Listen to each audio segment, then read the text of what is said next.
Welcome to McPlum, simple solutions served daily. In this video, I will explain how to make KPI Excel.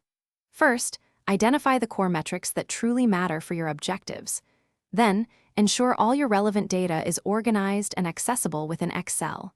We'll begin by structuring your workbook with dedicated sheets for raw data, calculations, and your final dashboard. This foundational step is crucial for creating an effective and easily maintainable KPI dashboard. Once your data is in place, focus on cleaning and formatting it for accuracy and consistency. Next, leverage powerful Excel formulas like SUMIFs, average, or countifs to derive your specific KPI values from the raw data. We'll also explore how conditional formatting can automatically highlight performance trends, such as green for meeting targets or red for falling short, providing instant visual feedback. Now, let's bring your KPIs to life with compelling visuals.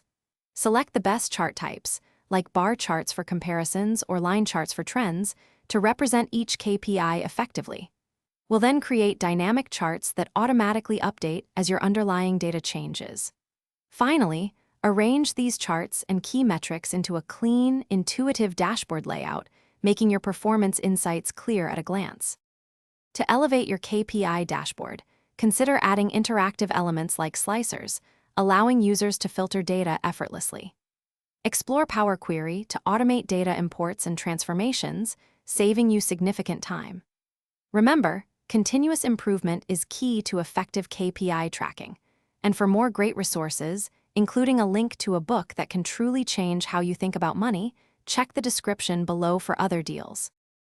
Thanks for watching. Stay juicy and subscribe.